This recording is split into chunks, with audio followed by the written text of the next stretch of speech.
Hey guys, it's Isabel. Today I'm gonna hike Camel's Hump from up the long trail.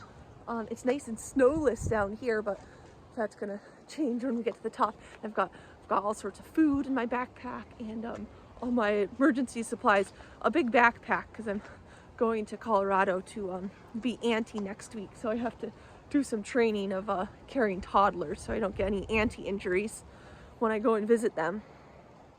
One of the lovely things about doing this hike is that you start at such a low elevation down at like 400 feet and then go up really high that you really get to see the forest change the whole time.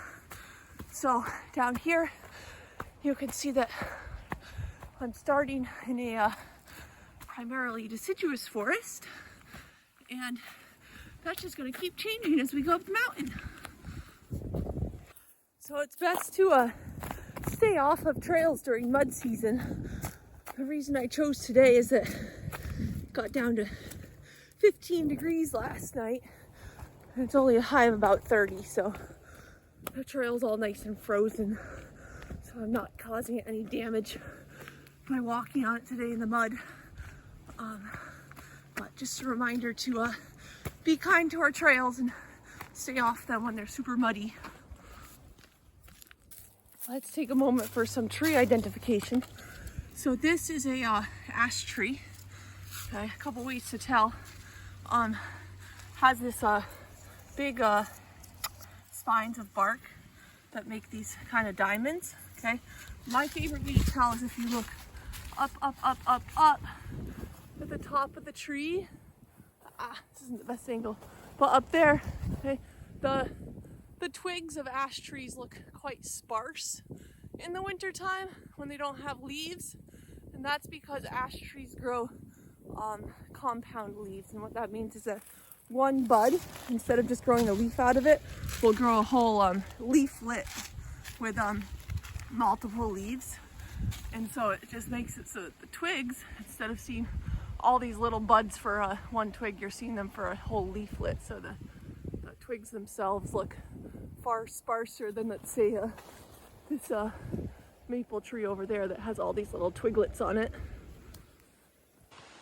Other trees with compound leaves are the sumac and the black walnut tree. Both of those grow down in warm areas, so they're kind of slightly different range than the ash tree, but it's fun to start recognizing those compound leaves. They're very distinct once you know what to look for.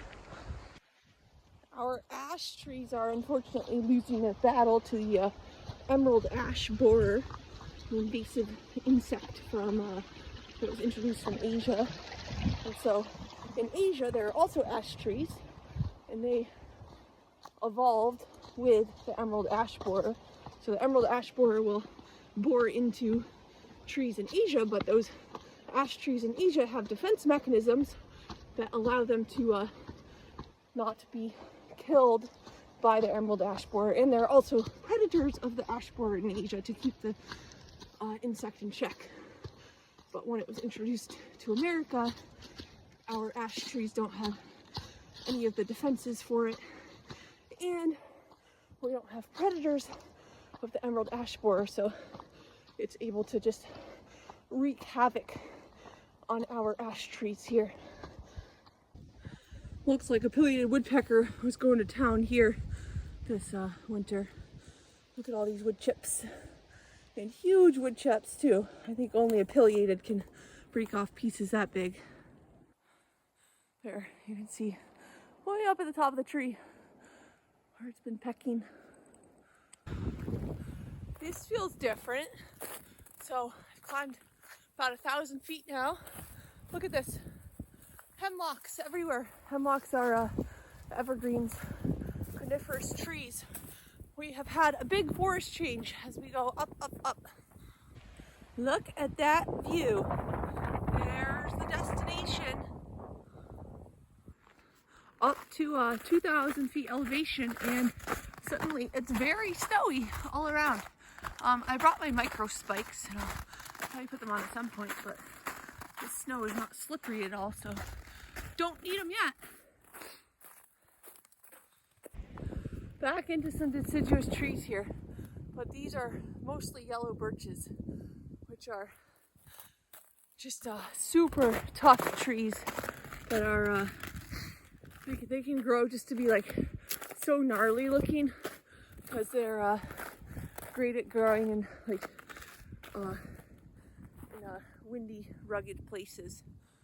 I think the yellow birch might be my favorite tree. Just a beautiful specimen. Oh, I really picked a great day for this. The snow is just a perfect crust for staying on top and walking on. Just really easy to travel up here. It's great. Just stopped to put my spikes on because this looks a little treacherous to navigate. Let's see what happens here. Had to backtrack from up there. It was too scary. So I gotta see if I can navigate around this cliff band over there. Meet up with the trail in an easier way.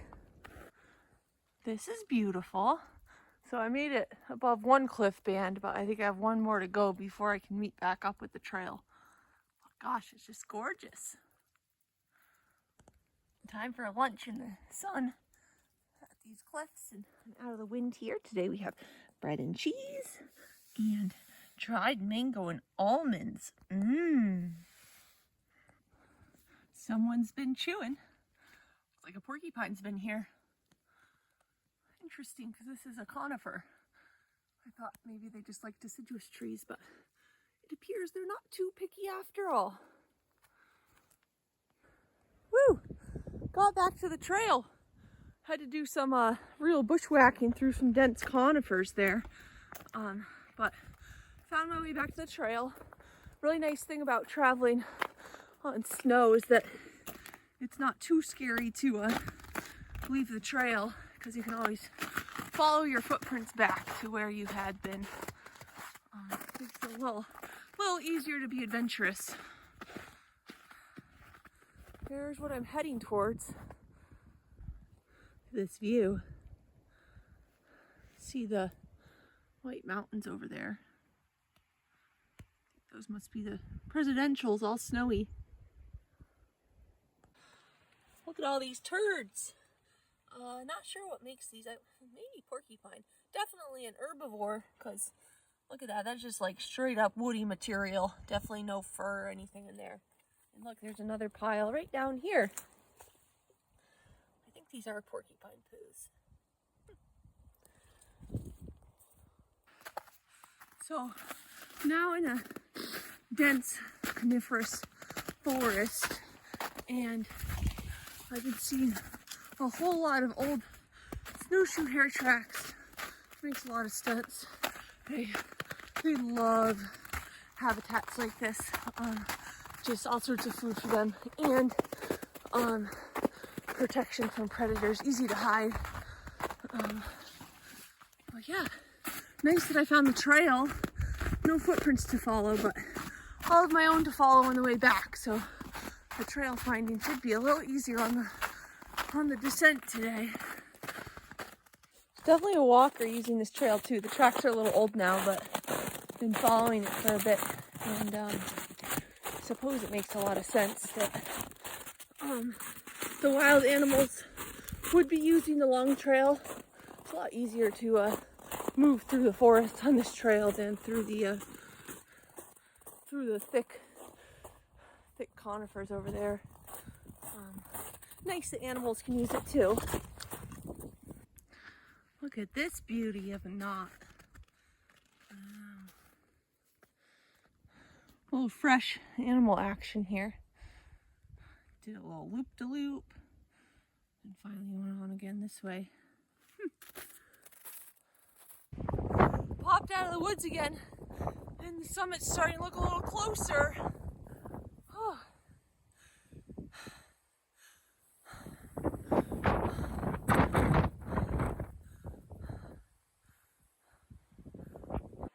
This, we got ourselves a full snowshoe hare highway. So they're probably using this all winter long, keeping the snowpack down for themselves. Up high enough now, it's pretty much all spruce trees here. Well, then I think the next thing will be the alpine environment, the treeless environment. So that's exciting. Coyote scat. Look how much fur's in there. That's a carnivore, a meat eater. Aha, not just spruces, fir trees as well. This one's a friendly fir. We'll talk about that in a later episode. Not quite sure what to do here. The trail goes left, but that's impassable. I went up that way following the cliff band for a while, but couldn't find a way through. So I guess I'll search the other side, but this also might just be turnaround point for me. It just might be too much snow up here to actually safely navigate through here, especially by myself. We'll see. I'll try one more spot, but if I have to turn here, that's okay. It's been a great day out. So I did decide to turn around up there after all. I was getting kind of tired, and I knew it was just going to get more and more technical. I didn't want to get myself into any dicey situations because I'm out here all by myself. Anyway, I've been coming down for about 15 minutes now, and one thing I noticed when I was coming down, as soon as I had my own tracks to follow, I just kind of like started following my tracks and zoned out and just thinking thoughts, whereas on the whole way up, I feel like I was just very much focused on the moment and trying to figure out where I was going, which reminded me that's good for us sometimes to explore new places and have to fully be in the present and figure out where you're going. So remember to be adventurous and go out there and explore new places. It's good for us. So I came down a new way here. I stayed on the trail versus taking that other route that I took and then ended up having lunch on. And just look at all these hopper tracks. They're everywhere. The big ones are snowshoe hares, and then all these little ones down here are squirrels. So that gives you a perspective in the size difference between squirrel tracks and snowshoe hare tracks. It's really quite something. I can see why I checked it out here on the way up. Not really sure what I was doing, thinking I would feel any differently coming down. Still looks terrifying.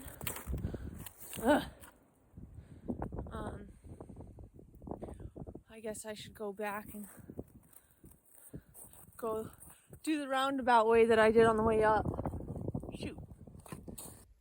Time to push through some shrubbery. Better than falling off a cliff. Here we go. Found the porcupine tree again. Look at that. You can see all the little dribbles of sap coming out. Or it's been chewing. Chew, chew, chew, chew. Must be fresh. Some fresh chews. Had lunch up there a few hours ago. It's not basking in the sun anymore, but still very nice in here. Made it back to the long trail, so it should be smooth sailing from here. I made it down. See you next week, and remember to stay curious.